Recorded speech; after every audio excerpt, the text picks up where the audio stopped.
Concitoyennes, concitoyens, le soulagement est toujours immense, pour certains, de voir s'achever une année. Soulagement d'être, une fois de plus, passé par les mailles des innombrables difficultés de la vie courante. Des difficultés multiformes qui, tout au long des 365 jours de 2016, ont confronté les Camerounais à une dégradation toujours plus accrue de leurs conditions de vie. Le bilan que l'on peut établir de l'année 2016 n'a, hélas, pas de quoi pavoiser, si l'on s'en tient à la manière dont sont conduites les affaires publiques au Cameroun. Les derniers événements de Buea et de Bamenda sont la preuve éclatante, s'il en fallait encore, du durcissement d'un pouvoir qui, au fil du temps, n'a de cesse de se replier sur lui-même. Un pouvoir plus que jamais inapte à écouter ce qui se passe au cœur même de la société. L'arrogance et la surdité volontaire des dirigeants actuels ont conduit aux événements du 18 décembre qui ont porté dans la rue des milliers de jeunes hommes et de femmes dont l'exaspération a menacé de ruiner le consensus national et intercommunautaire sur lequel est fondé le pays depuis la réunification du 1er octobre 1961.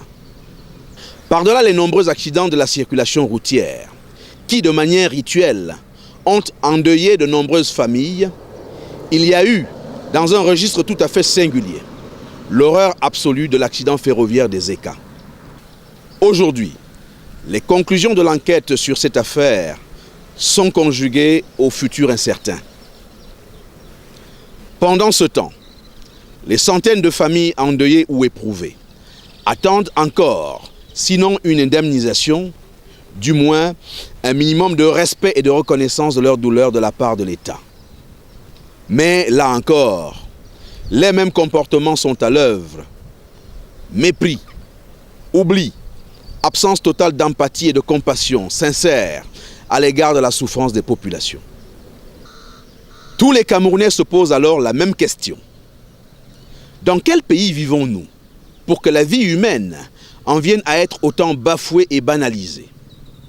Un pays où un drame, comme celui de Monique Kouma-Tekel, s'est produit en nous renvoyant l'image hideuse et collective d'un peuple en voie d'anéantissement moral et mentalitaire. Les questions économiques n'ont pas manqué de place dans l'agenda 2016. En cette matière, les ravages de la gouvernance actuelle ont sans doute été pires encore. Aucun des projets lancés en fanfare en 2010, sous le label des grandes réalisations, n'est à ce jour mis en fonctionnement réel. Et les ravages de cette politique économique budgétivore et irresponsable sont déjà visibles.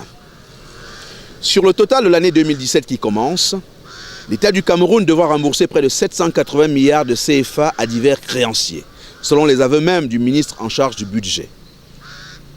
L'encours de l'endettement extérieur se situe aujourd'hui à environ 4 500 milliards de CFA en cette fin d'année 2016.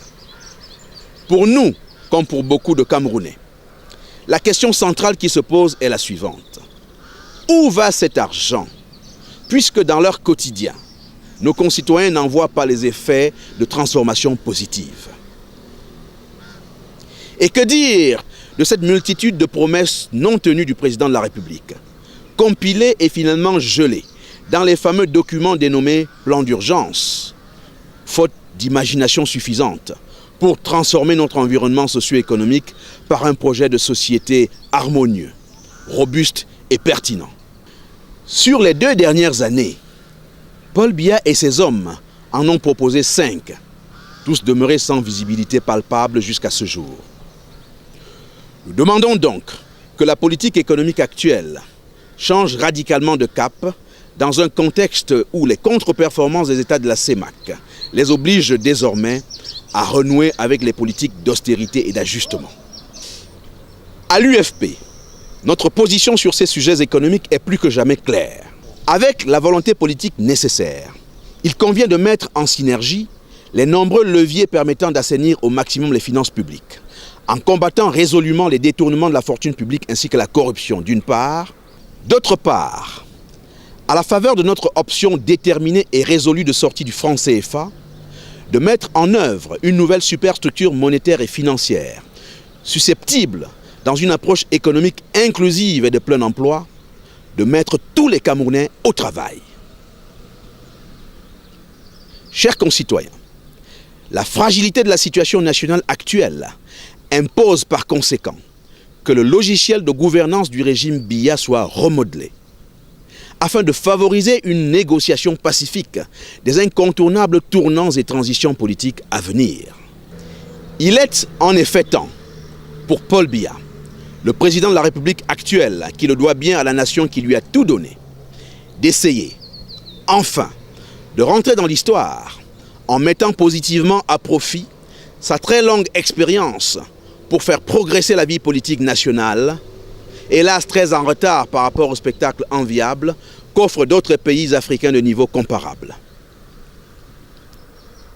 Pour terminer, l'UFP arrive aussi en 2017 avec une belle panoplie de surprises et d'événements politiques à propos desquels la participation de tous et de chacun est très attendue. Car nous devons tous avoir le désir de vivre et même de bien vivre. Par conséquent, levons-nous et agissons avec sagesse et courage. À vous tous, chères concitoyennes et chers concitoyens, je souhaite une bonne et heureuse année 2017. Que Dieu bénisse le Cameroun.